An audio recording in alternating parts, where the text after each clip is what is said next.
Brigitte Lahaie, Sud Radio, c'est l'instant Sexy News. Eh bien, Ukraine, nous accueillons Philippe Hoffman qui va nous parler des ados. Faudra d'ailleurs peut-être un jour parler, Philippe Hoffman, de ces jeunes filles très très jeunes qui s'arrangent pour être enceintes, pour prouver qu'elles sont capables d'être mères. Ukraine, on connaît ce phénomène également. Ouais, alors je vous en parlerai. Si vous voulez, je ferai une chronique sur effectivement la sexualité précoce. N'est-ce pas? Mais aujourd'hui, voilà. Vous allez parler de scolarité, la scolarité des ados. Voilà. Alors, c'est vrai que c'est un sujet qui anime tout le monde et en particulier tous les parents parce que c'est très très inquiétant la scolarité des ados parce qu'on sait très bien que tous les enjeux d'avenir se trament là à la fois au collège et au lycée. En fait, depuis qu'on a 3 ans, on fréquente l'école. C'est une ère de jeu, de découverte, de savoir qui est incroyable. On apprend à vivre ensemble, à lire, à écrire, à compter, même à obéir, mais surtout à penser. Au début, l'intelligence se forme avec des appréciations plutôt sensorielles et puis ça va se transformer au fil du temps. Après avoir compris les signes, les chiffres, le cerveau s'organise. Il s'appuie sur des éléments un peu concrets. Vous savez, on trie, on classe, on s'applique. Et en fait, on voit que avant d'arriver au collège, il y a 8 années d'apprentissage progressif. Et c'est vrai que c'est pas rien, 8 années. Il faut jamais dire ils n'ont rien fait au primaire parce que il s'est passé quand même beaucoup de choses. Mais c'est vrai que quand on arrive en CM2, à la dernière classe du primaire, c'est le grand saut. Et c'est le saut dans l'inconnu de la cour des grands. Alors les CM2, vous savez, les élèves de 10 ans, ils se préparent déjà à l'aventure. Adolescents, ils jouent les grands, ils demandent les mêmes objets, les smartphones, les libertés que leurs aînés. Enfin bon, ils se la pètent quoi. Et ils sont partagés entre une envie excitante de grandir, mais en même temps une petite crainte de l'aventure. Et puis alors les parents, certains sont anxieux, ils en rajoutent parfois, ils disent oh là là, tout va changer, on va le perdre. Effectivement, rien ne sera plus comme au bon vieux temps de l'enfance. Alors les ados qui sont pas encore vraiment pubères pour la plupart d'entre eux, c'est déjà des adolescents. C'est des adolescents sociaux quand ils rentrent en 6e. Leur statut s'affirme, par exemple, quand on veut les accompagner pour le jour de la rentrée et puis qu'ils veulent pas, ils veulent qu'on s'arrête une rue avant. Il faut prendre de la distance avec papa, maman. Il faut afficher un peu son autonomie et comme ça, on devient vraiment un ado, quoi. Et puis, il y a quelque chose qui change, qui est absolument incroyable. C'est qu'en fait, après avoir eu une classe à eux, un maître, une maîtresse à eux aussi, comme référence unique, les collégiens, ils se retrouvent dans un monde complètement éclaté. Et c'est plus leur classe, c'est la classe du professeur. Ils n'ont plus un seul prof, mais ils en ont une multiplicité. Et il y en a qu'on aime, il y en a qu'on n'aime pas. On ne sait pas trop comment on va faire avec eux. Il y a une chose qu'on a repérée quand même, c'est que quand on est en groupe, dès la 6e, on peut bien manipuler les choses, on peut se perdre dans les couloirs, on peut bousculer plus ou moins les uns et les autres, plutôt par des blagues ou par de l'agitation. En fait, il y a quand même une sensation, j'en avais déjà parlé, grâce au groupe, de pouvoir, et il y a un jeu qui va se faire entre les profs et les élèves dès l'arrivée en 6e. Et puis, très vite, on va leur demander de faire des efforts de plus en plus importants. Alors au début, on va dire en 6e, 5e, c'est un petit peu une reprise de tout ce qui s'est passé pendant les années du primaire.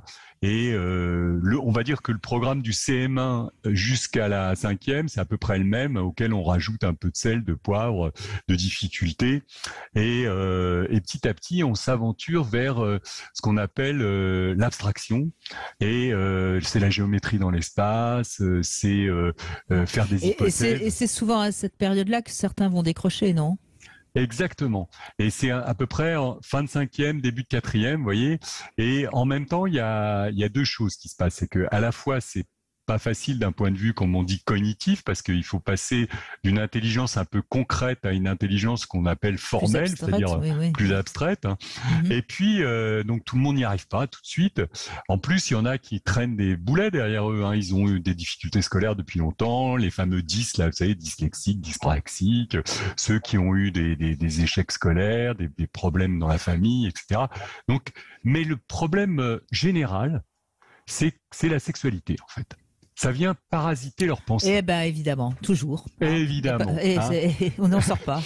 On n'en sort pas. Et alors justement, à cet âge-là, c'est encore pire que tout parce que c'est la poussée pubertaire pour tout le monde. Et donc, ils sont débordés, ils sont excités et parfois ils pensent qu'à ça. Donc, ils n'ont pas tellement de place pour penser à autre chose. Est-ce que justement la mixité sur laquelle évidemment je suis pas du tout pour y revenir, elle va accentuer ça ou pas? Alors, oui, bien sûr, mais enfin, vous savez, du temps où il n'y avait pas la mixité, c'est un temps que j'ai connu, donc, et que certains ont connu aussi, et des auditeurs, eh bien, il y avait aussi une excitation qui était très importante, et puis on cherchait qu'une chose, c'était d'aller regarder dans la cour des filles, et les filles d'aller regarder dans la cour des garçons. Donc, ça a toujours existé. Bon, là, c'est vrai que on en reparlera pour le genre, mais à partir de la cinquième, quatrième, comme c'est très très fort, ça devient très genré, comme on dit aujourd'hui. C'est-à-dire il y a les groupes de garçons, les groupes de filles avec des stéréotypes sexuels classiques, quoi. Et donc, si on n'est pas dans le groupe, d'ailleurs, ça pose problème. Mais on en reparlera de ça. Mais en tout cas, pour la scolarité, c'est vrai que ça pose des questions parce que c'est tellement envahissant que on va, même si on est un bon élève, on va décrocher un peu, on va être moins attentif, on va avoir une baisse de résultats et du coup tout le monde va se paniquer et en particulier les parents et on va essayer de calmer tout ça.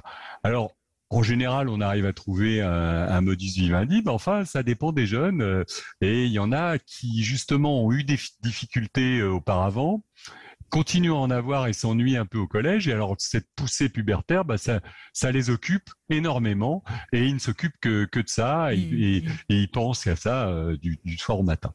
Donc, évidemment, c'est pas simple après, surtout qu'arrivé en troisième, très rapidement, il y a pratiquement plus de redoublement maintenant. À 15 ans, eh bien, on vous demande une orientation. Alors, soit on va dans la voie royale, élitiste, française du lycée général, avec en particulier les sections scientifiques. Soit on va dans l'enseignement technique et là, c'est des orientations un peu par défaut. On dit ah bah oui, tiens, je te verrais bien comme ci ou comme ça. Mais en fait, les jeunes les plus fragiles sont amenés à choisir leur avenir alors qu'ils ont que 15 ans, voilà. Alors que ceux qui sont plus structurés, on leur demandera à 18 ou à 20 ans, vous voyez. Donc, c'est assez injuste, ça. Et en fait, une fois qu'ils passent au lycée, alors là, c'est pareil, tout va changer parce que là, on est dans des enjeux d'avenir. Il y a les lycées professionnels et les lycées généraux. Des fois, ils sont mélangés, d'ailleurs. Et il va y avoir vraiment des questions existentielles sur qu'est-ce que je vais devenir, comment je vais être. Déjà, elles sont devenues des hommes et des femmes. Ils ont accès à une sexualité agie, souvent à 17 ans, en moyenne, ils ont leur premier rapport sexuel.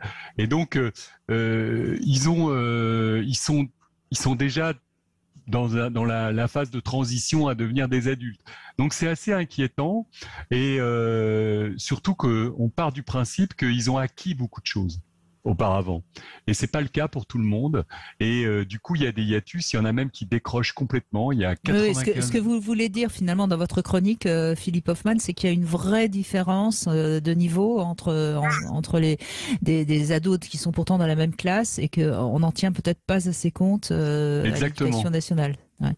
Graine, vous avez envie de réagir Non, j'écoute tout ça. Et oui, c'est vrai que je reconnais, parce que moi j'ai une approche un petit peu plus psychologique, mais je comprends tout à fait ça. Non, il y a une seule chose, mais ça fait peut-être un peu trop revenir en arrière, mais c'est quand vous avez dit, Philippe Hoffmann, au début, qu'on leur apprenait à penser, je me disais, est-ce qu'on leur apprend ce qu'il faut penser ou si on leur apprend à réfléchir par eux-mêmes. Et j'ai tendance à penser qu'on leur apprend surtout ce qu'il faut penser et pas tellement ce qu'il faut penser, réfléchir par eux-mêmes, ce qui pour moi est un problème extrêmement grave et qui fait que ça peut-être c'est une des composantes des conséquences, c'est-à-dire qu'après il faut choisir au milieu de quelque chose une proposition et qui n'est plus en lien avec l'âme de l'être, avec ce qu'il est vraiment. Et donc je pense que là il y a une composante qui serait aussi intéressante. Voilà, c'est ce qui me venait en écoutant. Oui, mais vous avez raison. C'est l'école, c'est le lieu quand même de la socialisation et un peu de la standardisation, hein, conforme aux valeurs d'un pays et d'une époque.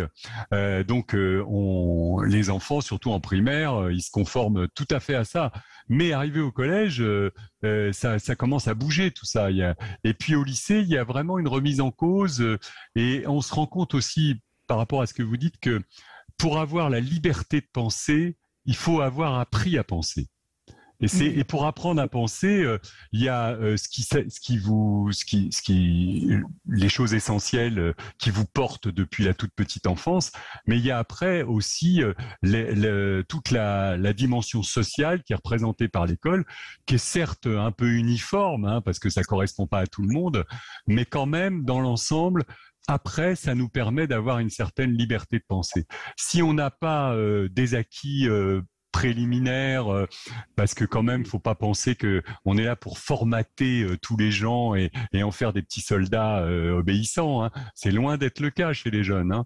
Donc, eh bien, on aura une liberté de penser plus intelligente. Je suis d'accord avec vous. Il faut revoir parfois des programmes pédagogiques pour leur apprendre à critiquer les choses. Oui, mais en même temps, l'école, elle apporte aussi quelque chose que peut-être les parents n'apportent pas toujours, donc c'est quand même très important. Mais bon, ça fait partie peut-être aussi des grandes questions de notre temps. Merci beaucoup, Philippe Hoffmann, en tout cas. Merci à vous. Voilà, donc je vous parlerai des grossesses précoces, d'accord. À l'occasion, bien sûr, quand vous le sentez. Merci beaucoup, Philippe Hoffmann.